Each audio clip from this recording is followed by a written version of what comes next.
మీ ఎలాంటి వ్యాపార ప్రకటనలకైనా వెంటనే మా ఛానల్ సంప్రదించండి. అందరికీ నమస్కారం. ఈరోజు మనతో పాటు ఉన్నారు ప్రముఖ ఆధ్యాత్మికవేత్త జ్యోతిష పండితులు శేషగిరిరావు గారు. గురుగారితో మాట్లాడదాం. గురుగారు నమస్కారం. నమస్తే అమ్మ.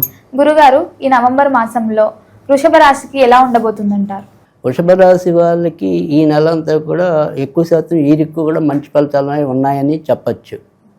అయితే ఈ జాగ్రత్త అనేది ఎప్పుడు కూడా అంటే ఫస్ట్ మనం ఏంటంటే వృషభ రాశి వారు కనుక తీసుకున్నట్టయితే కనుక ప్రస్తుతం వీళ్ళకి వృత్తి ఉద్యోగాల స్థానంలో రాహు సంచరించడం అనేది ఒకటి ఉంటుంది. తర్వాత మళ్ళీ నవంబర్లో మనకి ఏంటంటే కొన్ని ముఖ్యమైన 3 గ్రహాలు వక్రంలో ఉంటాయి. అంటే గురుడు వక్రంలోకి రావటం అనేది ఉంటుంది, తర్వాత బుధుడు వక్రంలోకి రావటం అనేది ఉంటుంది, తర్వాత శని కూడా ఇప్పటికే వక్రంలో ఉన్నాడు ఆయన ఎప్పటి నుంచో. కనుక 3 గ్రహాలు వక్రంలో ఉండి ఇందులో ఈ 3 గ్రహాల్లో బాగా ఉపయోగపడే 2 గ్రహాలు వృషభ రాశి వారికి బుధుడును శని, వాళ్ళిద్దరూ కూడా వక్రంలో ఉంటారు. తర్వాత వచ్చేప్పటికి ఏంటంటే లాభాధిపతి, అంటే వీళ్ళకి వ్యతిరేకాధిపతి అయినప్పటికీ కూడా లాభాధిపతి కూడా వక్రంలోనే ఉంటాడు. అందుకని వృషభ రాశి వారికి ఏంటంటే ప్రతిదీ పోరాడితేనే విజయం రావటం అనేది ఉంటుంది.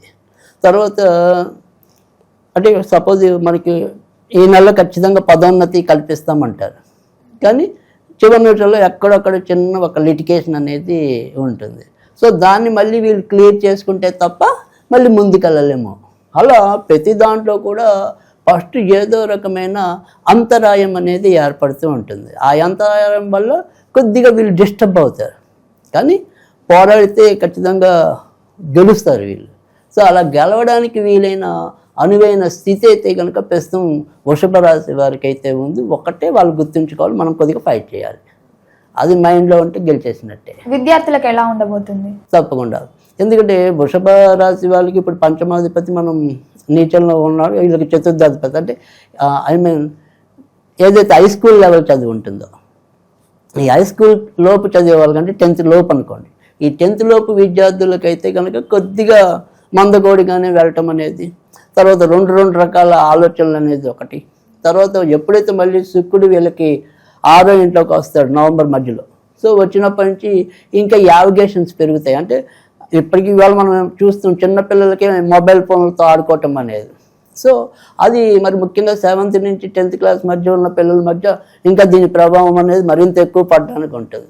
అది ఈ నెలలో కొద్దిగా ఎక్కువగానే పెరిగే సూచనలు కనిపిస్తున్నాయి.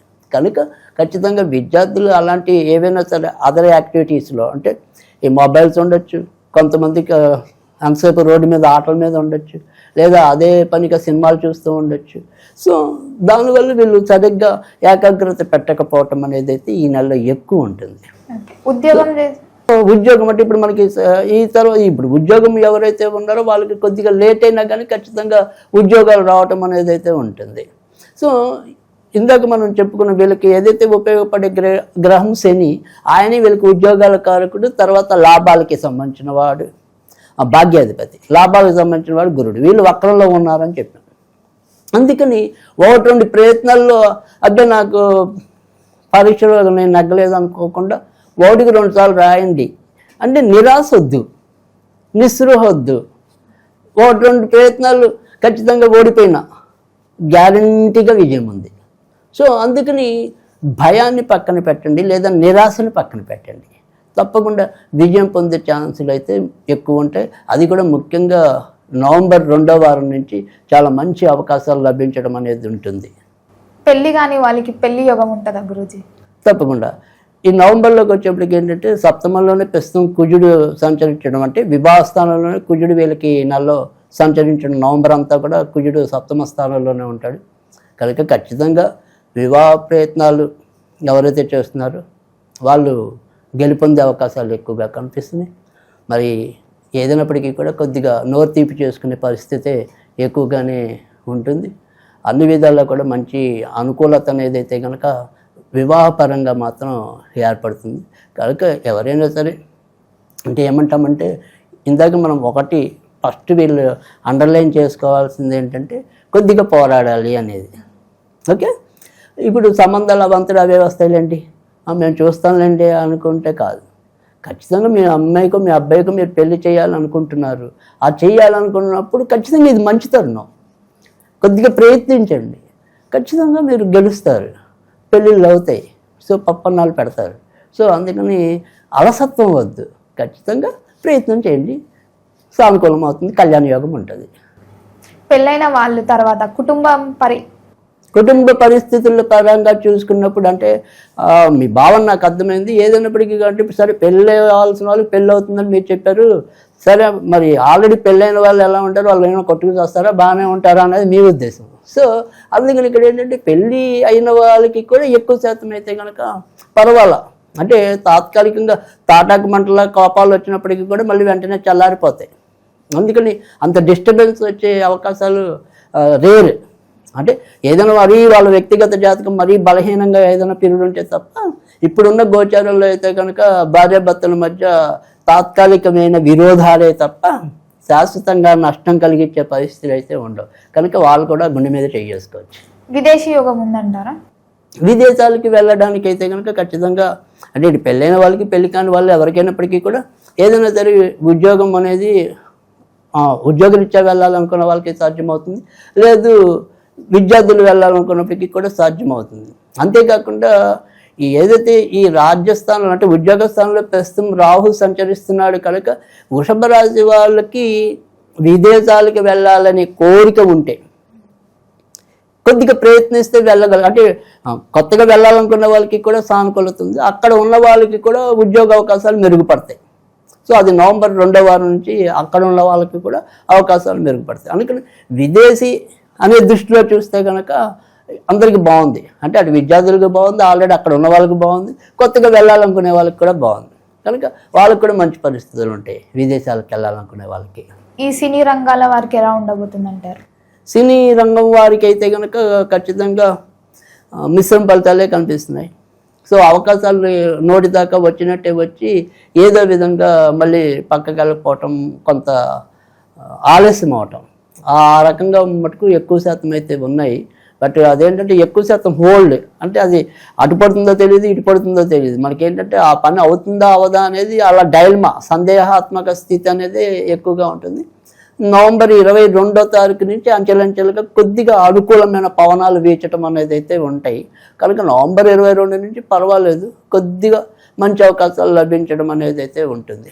అయితే ఇక్కడ సినీ రంగం అనేది మనం మాట్లాడుకుంటున్నాం కాబట్టి ఏదైతే ఇప్పుడున్న గోచారం, నేను చెప్పేది ఏంటంటే సినీ రంగ అవకాశాలు వాళ్ళని కాదు, ఎవరైతే ఇప్పుడు ఒక సెలబ్రిటీలు అవ్వచ్చు, తర్వాత ఇప్పటికే మరి పేరు పొందిన వాళ్ళు అవ్వచ్చు, వీళ్ళకు ఎవరికైనా సరే ఈ నెలలో కొద్దిగా బాగా తీవ్ర ఇబ్బందులు ఏర్పడటం, లేదా ఏదైనా సరే పరువు తక్కువ పనులు చేసి దాని ద్వారా వెలుగులోకి రావటం, అది ఈ నెలలో సినీ రంగం మీద కొద్దిగా మసక ఛాయలు అనేది ఈ నెలలో పడే అవకాశాలు ఎక్కువగా ఉన్నాయి.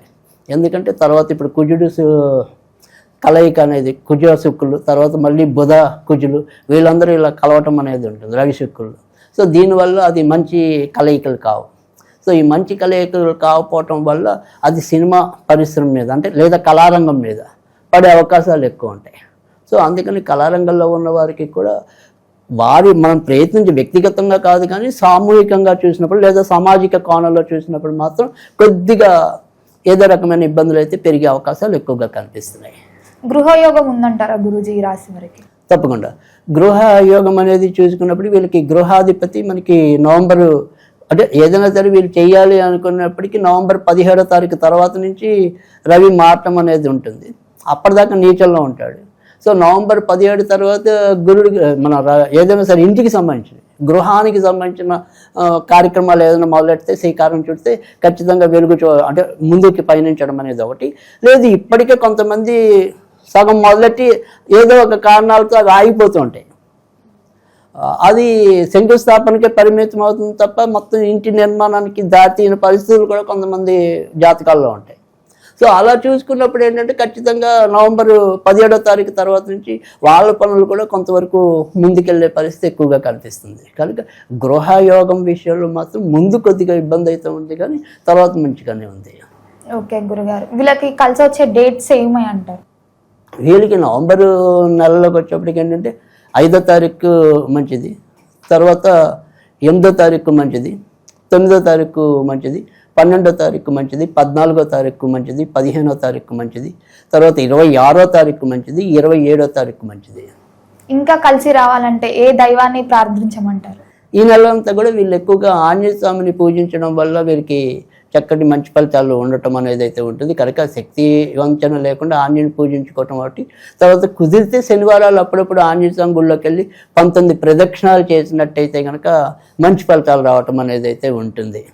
అలా కాకుండా సరే మనం ఏదైనా సరే ఒక చిన్న శ్లోకం లాంటిది ఏదైనా చదువుకుందాం అనుకుంటే కనుక ఓం ఆంజనేయాయ విద్మహే మహాబలాయ ధీమహి తన్నో హనుమ ప్రచోదయాత్, ఇది చదువుకోవటం చేసినా కూడా మంచి ఫలితాలు ఉంటాయి. తర్వాత ఈ నెలలో వీళ్ళు సాధ్యమైనంత వరకు కూడా ఎక్కువగా ఏదైనా సరే ముఖ్యమైన పనులు ఉన్నప్పుడు బుధ శుక్ర శనివారాలకి ప్రాధాన్యత ఇచ్చినట్టయితే కనుక ఇంకొద్దిగా మంచి మార్పులు కలగడానికి ఉంటాయి. గురుగారు, మొత్తం మీద ఈ వృషభ రాశికి ఈ మాసం ఎలా ఉంటుందో తెలియజేసినందుకు ధన్యవాదాలు గురూజీ.